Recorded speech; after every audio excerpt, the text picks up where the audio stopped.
हज़ारों ख्वाहिशें और तकलीफ़ें बेहिसाब, इसी का नाम है ज़िंदगी, चलते रहिए जनाब।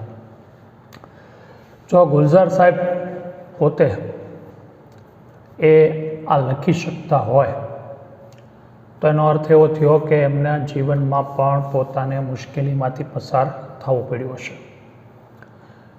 તો દરેકને જીવનમાં પરિસ્થિતિ અનુસાર ચડાવ ઉતાર આવતા જ રહેતા હોય છે।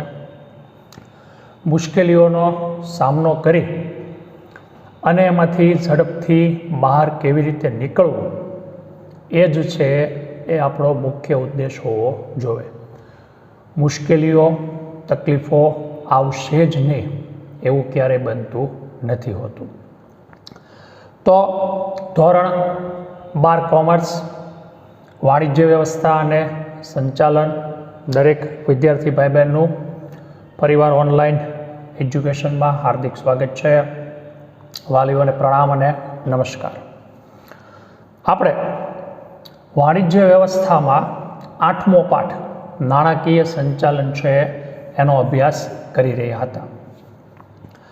નાણાકીય સંચાલન છે એમાં ચોખ્ખી કાર્યશીલ મૂડી અને કુલ કાર્યશીલ મૂડી એ બંને વચ્ચેનો તફાવત, ત્યારબાદ કાર્યશીલ મૂડી છે એની લાક્ષણિકતાઓ જે જુદી જુદી 8 પ્રકારની આપણને જણાવેલી હતી તેને અસર કરતા જુદા જુદા પરિબળો, પાના નંબર 92 8.5 ફિક્સ કેપિટલ, ગુજરાતીમાં છે કાયમી મૂડી, એના વિશે આજે આપણે વાત કરવાની છે। સૌપ્રથમ આપણે એનો અર્થ અને એનો ખ્યાલ સમજીશું। તો કાયમી મૂડી એ લાંબા ગાળાની મૂડી છે જે સામાન્ય રીતે 5 વર્ષ કે તેથી વધુ સમય માટે અને ઘણીવાર આજીવન એટલે જ્યાં સુધી એકમનું અસ્તિત્વ હોય ત્યાં સુધી પણ છે એ જોવા મળતી હોય છે। કાયમી મિલકતોમાં આપણે જો એકાઉન્ટમાં સારી રીતે છે ભણ્યાશું સમજ્યાશું તો આપણને ખ્યાલ જ હશે, જમીન, મકાન, યંત્રો, પ્લાન્ટ, ફર્નિચર વગેરેમાં છે એ રોકાયેલી જોવા મળે છે। આમ કાયમી મૂડીનું અસ્તિત્વ છે એ લાંબા ગાળા માટે હોય છે અને ઘણીવાર મેં કીધું એમ કે આજીવન પણ જોવા મળતું હોય છે। બીજો 1 માર્કવાળો પ્રશ્ન આપણો એમાં આવી જાય છે કે જે કાયમી મૂડી છે એ લગભગ મોટે ભાગે 5 વર્ષથી વધારેના સમયગાળા માટે હોય એનો સમાવેશ છે એ આપણે કાયમી મૂડીમાં કરવાનો રહેશે। ત્યારબાદ આપણને એની લાક્ષણિકતાઓ આપેલી છે। પહેલી લાક્ષણિકતા છે લાંબો ગાળો સમય। તો ટૂંકા ગાળા માટે આપણે જોયું હતું સમજાતા એ મુજબ 1 વર્ષ કે એનાથી ઓછો સમય હોય છે, મધ્યમ ગાળા માટે 1 થી 5 વર્ષ હોય છે, જ્યારે લાંબા ગાળા માટેનો આ સમય છે 5 વર્ષથી વધારેનો જોવા મળે છે અને ઘણીવાર મેં કીધું એમ કે આજીવન પણ છે આ વસ્તુ જોવા મળતી હોય છે। બીજું કે છે વિવિધ પ્રકારના ધંધામાં જુદું જુદું પ્રમાણ છે એ જોવા મળે છે। આ બહુ સ્વાભાવિક અને સ્પષ્ટ વાત છે કે ધંધાનો પ્રકાર હોય એના ઉપર પણ આ પરિબળ છે એ અસર કરે છે। મોટા ઉદ્યોગો જેવા કે યંત્ર સામગ્રી અને રાસાયણિક ઉદ્યોગોમાં કાયમી મૂડીનું પ્રમાણ વધારે હોય છે।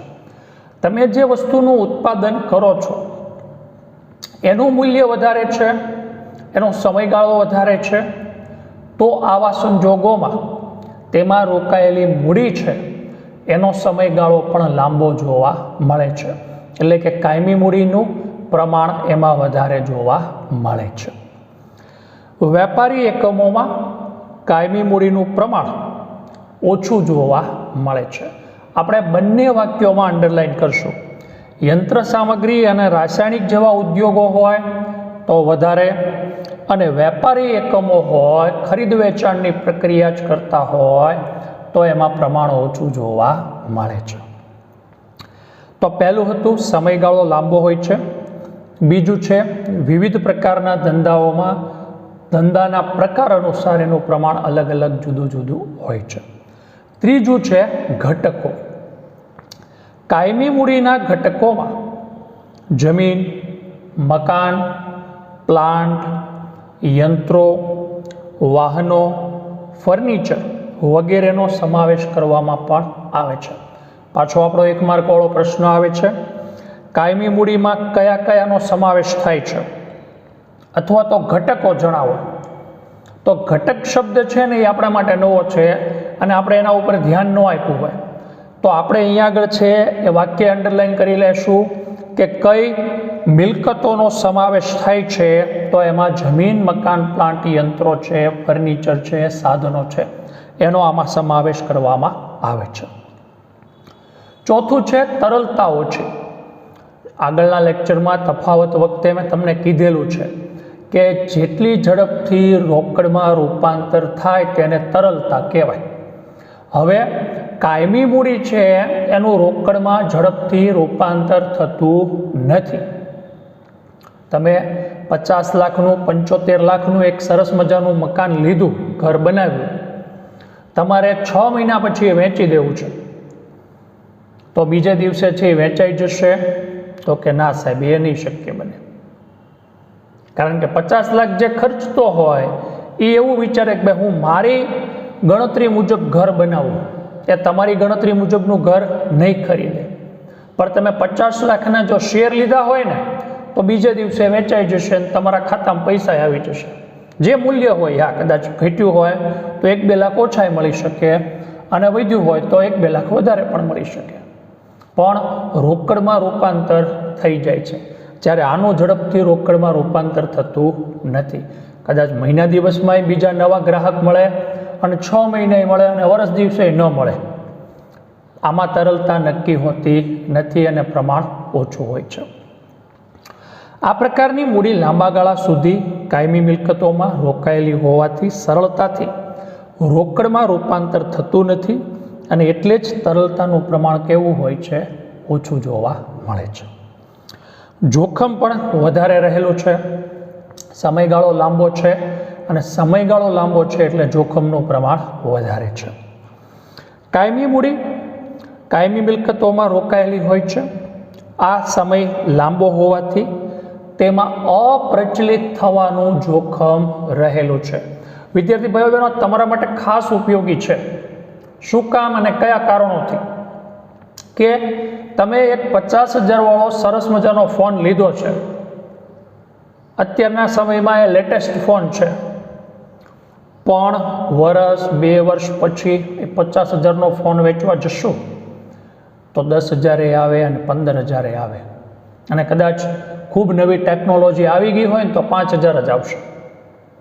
પણ તમે 50,000નું જો ગોલ્ડ લીધું છે અને 3 વર્ષ પછી વેચવા જશો ને તો એના 55 કે 60,000 તો આવશે ને આવશે જ.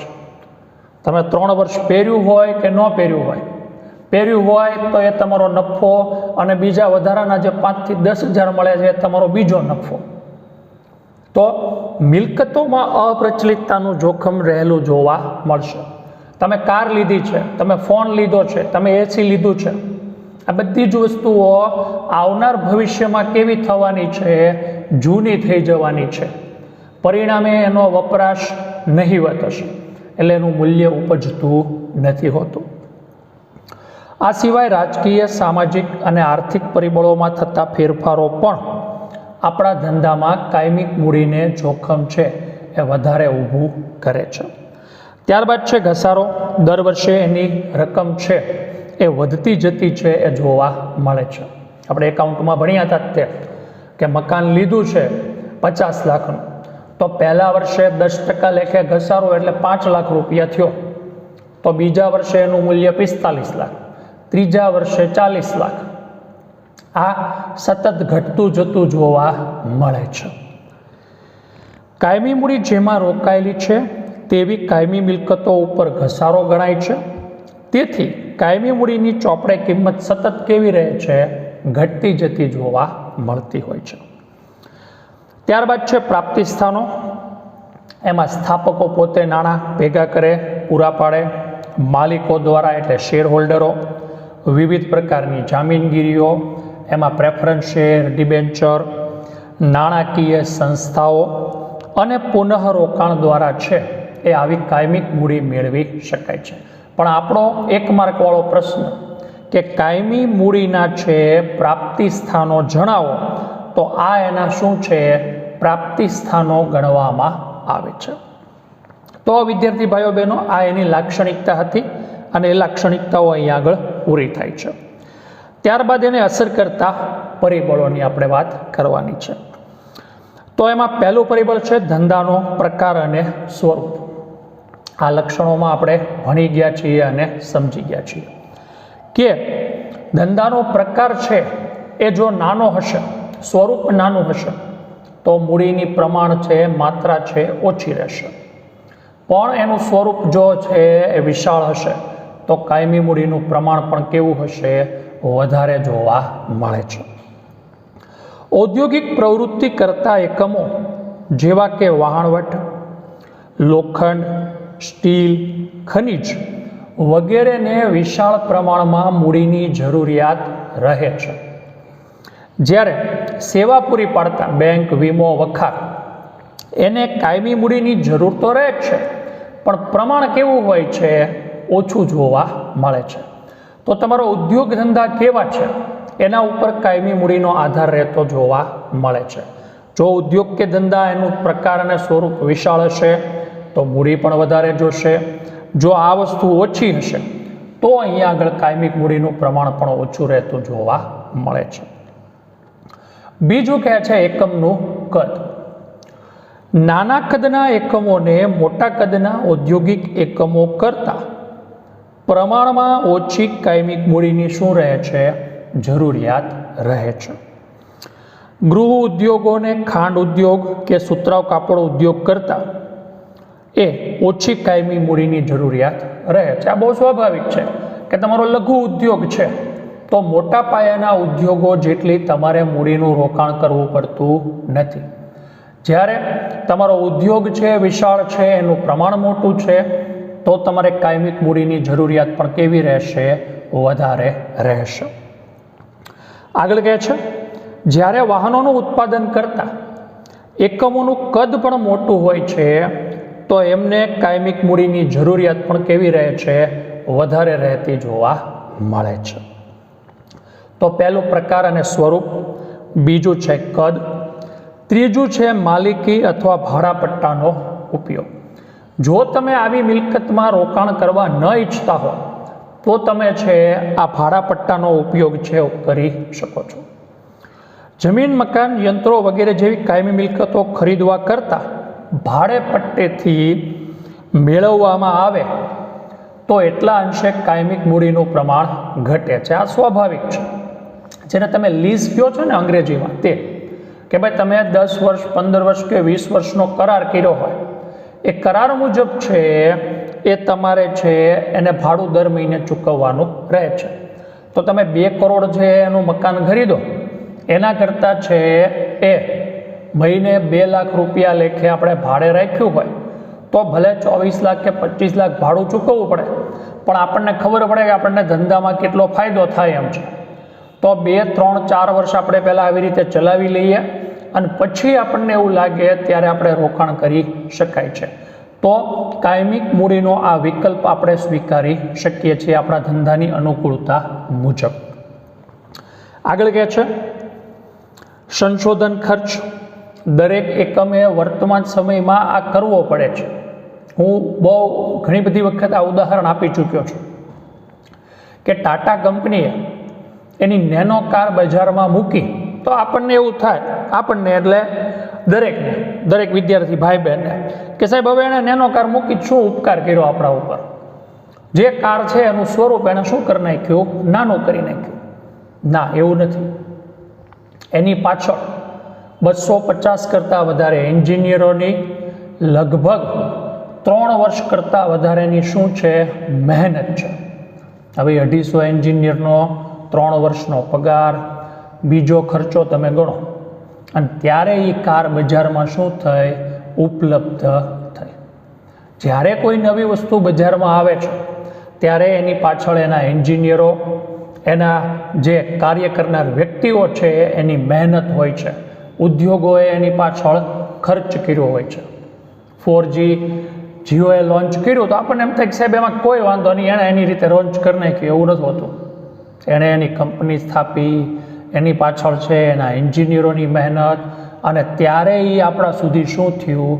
ઉપલબ્ધ થયેલું જોવા મળે છે. ઔદ્યોગિક એકમોએ તેમની પેદાશને વધારે ઉપયોગી બનાવવા, ઉત્પાદન પડતર ઘટાડવા, વસ્તુનો આકાર કે રચના આકર્ષક બનાવવા સંશોધન કાર્ય કરવું પડે છે. આ બધા માટે કાયમી મૂડીની જરૂરિયાત રહે છે. બજાજ કંપનીએ એ સિટી 100 બહાર પાડ્યું. હવે જે જૂનું સિટી 100 હતું ને, એનો શેપ છે ટાંકીનો, એ લોકોને નહોતો ગમતો. એવરેજ ખૂબ સારી આવતી. તો એણે બજાજ કંપનીએ સિટી 100 પાછું લઈ લીધું, અને એ જ એન્જિન સાથે એણે બજાજ પ્લેટિના મૂક્યું.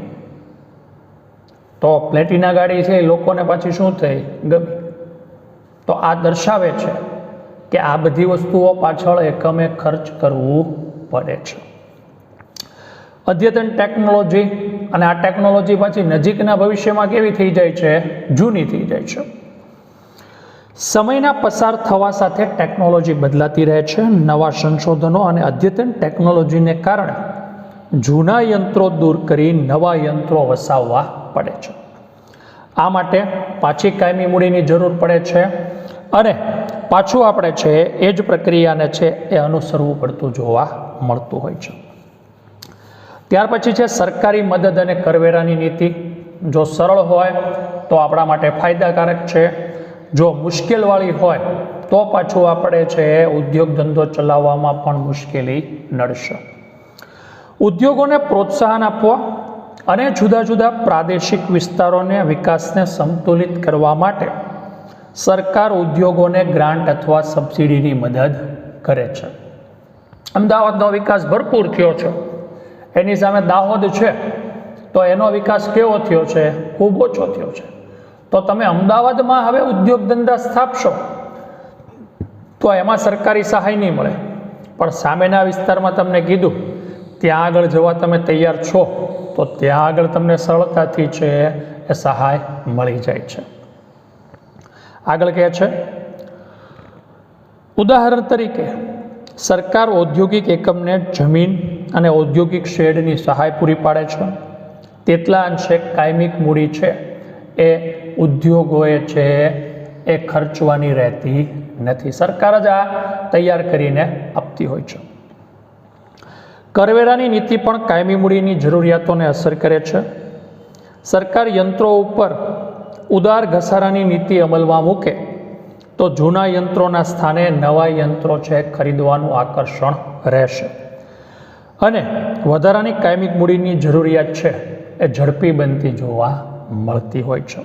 તમે વાહન લ્યો ને તો એમાં સ્પષ્ટ લખેલું હોય કે ભાઈ 15 વર્ષ પછી આરટીઓ છે એમાં આને પાછું રિન્યૂ કરાવવાનું, મંજૂર કરાવવાનું, બાકી એનું આયુષ્ય 15 વર્ષનું આપે આપણને. તો આ દર્શાવે છે કે તમે જે યંત્રો મિલકતો ખરીદો છો એને ચોક્કસ સમય પૂરતી હોય છે મર્યાદા, પછી એની પાછી મંજૂરી લેવી પડે છે, તો પાછું કાયમિક મૂડીનું રોકાણ થશે જો જૂના યંત્રને મંજૂરી ન મળે તો. છેલ્લું છે સ્થાપના ખર્ચ. કંપની સ્વરૂપની સરખામણીમાં વૈયક્તિક માલિકી, ભાગીદારી પેઢી અને સહકારી મંડળીનો સ્થાપના ખર્ચ ઓછો છે. કંપનીમાં આ પ્રમાણ કેવું હશે? વધારે હશે. કંપનીના દસ્તાવેજો તૈયાર કરાવવા પડે છે, જેના માટે નોંધણી ફી, નિષ્ણાંતોની ફી, કાનૂની ખર્ચા, આ બધાનો ખર્ચનું પ્રમાણ વધારે આવી જાય છે. તો આવા સ્વરૂપમાં પાછું છે કાયમિક મૂડીનું પ્રમાણ વધારે જોવા મળે છે. તો વિદ્યાર્થી ભાઈઓ બહેનો, આ એના અસર કરતા પરિબળો હતા. પ્રકાર અને સ્વરૂપ, કદ, માલિકી ઓબ્લિક ભાડાપટ્ટાનો ઉપયોગ, સંશોધન ખર્ચ, અદ્યતન ટેકનોલોજી, સરકારી છે કરવેરા અને મદદ અને સ્થાપના ખર્ચ. હવે જે વસ્તુઓ આપણે ભણ્યા છે એનું એક વખતમાં પુનરાવર્તન છે કાયમી મૂડી અને કાર્યશીલ મૂડી વચ્ચેના તફાવત સ્વરૂપે. આપણને છે તફાવતના મુદ્દાઓમાં સૌથી પહેલું છે અર્થ સ્વરૂપે આપેલું છે. તો કાયમી મિલકતો જેવી કે જમીન, મકાન, યંત્રો, ફર્નિચર વગેરે કાયમી મિલકતોમાં રોકાયેલી મૂડીને કાયમી મૂડી કહે છે. જ્યારે કાર્યશીલ મૂડીમાં કાચા માલ અને તૈયાર માલનો સ્ટોક, દેવાદારો, લેણી હુંડી વગેરેનો સમાવેશ કરવામાં આવતો જોવા મળે છે અથવા તો મૂડી આમાં રોકાયેલી જોવા મળે છે. સમયગાળાની રીતે વાત કરીએ તો કાયમી મૂડીનો સમયગાળો લાંબો હોય છે, ઘણી બધી વખત આજીવન પણ જોવા મળે છે, પણ 5 વર્ષથી વધારેનો. ટૂંકા ગાળા માટે છે 1 વર્ષ કે એનાથી ઓછા સમયગાળા માટે છે એ જોવા મળે છે. તરલતા, ઝડપથી રોકડમાં રૂપાંતર, તો કે સાહેબ કાયમી મૂડીમાં છે એ ઝડપથી રોકડમાં રૂપાંતર થતું નથી. જ્યારે કાર્યશીલ મૂડીમાં છે તરલતા છે વધારે છે, ઝડપથી રોકડમાં રૂપાંતર થાય છે. લાંબા ગાળા માટે કાયમી મિલકતોમાં રોકાયેલી હોવાથી જોખમ છે તરલતા છે એનું પ્રમાણ નજીવું છે. જ્યારે ઝડપથી રોકડમાં રૂપાંતર પામે છે કાર્યશીલ મૂડી એટલે એમાં તરલતાનું પ્રમાણ ઊંચું છે. અર્થ સમયગાળો તરલતા બાદ જોખમ, કાયમી મૂડીમાં જોખમ વધારે છે, કાર્યશીલ મૂડીમાં જોખમ ઓછું છે. જરૂરિયાત, શેમાં રોકાયેલી વસ્તુ જોવા મળે છે? જમીન, મકાન, પ્લાન્ટ, યંત્રો વગેરે છે એમાં કાયમી મૂડી રોકાયેલી હોય છે. જ્યારે કાર્યશીલ મૂડીમાં મજૂરી, વેતન, પગાર, રોજબરોજના ખર્ચા એમાં રોકાયેલી જોવા મળે છે. પ્રાપ્તિ સ્થાનોની રીતે વાત કરીએ કાયમી મૂડીમાં તો શેર અને ડિબેન્ચર બહાર પાડીને નાણાકીય સંસ્થાઓ છે એ આ કાયમી મૂડી મેળવે છે. જ્યારે કાર્યશીલ મૂડી છે એ વેપારી શાક, બેંક ઓવરડ્રાફ્ટ, દેશી શરાફો વગેરે પાસેથી મેળવાય છે. ઘસારાની વાત કરી લ્યો તો કાયમી મૂડી છે એ ઘસારાને પાત્ર જોવા મળે છે, એના ઉપર દર વર્ષે ઘસારો ગણાય છે. જ્યારે કાર્યશીલ મૂડી ઉપર છે એ ઘસારો ગણાતો નથી. તમે ઈચ્છો કે ન ઈચ્છો કાર્યશીલ મૂડીનું રૂપાંતર કેવું થાય છે? ખૂબ ઝડપથી થાય છે. સૌથી પહેલાં કાચો માલ, કાચા માલમાંથી તૈયાર માલ, તૈયાર માલમાંથી વેચાણ, વેચાણમાંથી પાછો કાચો માલ અથવા તો તમારા છે એ લેણદારો, દેવાદારો.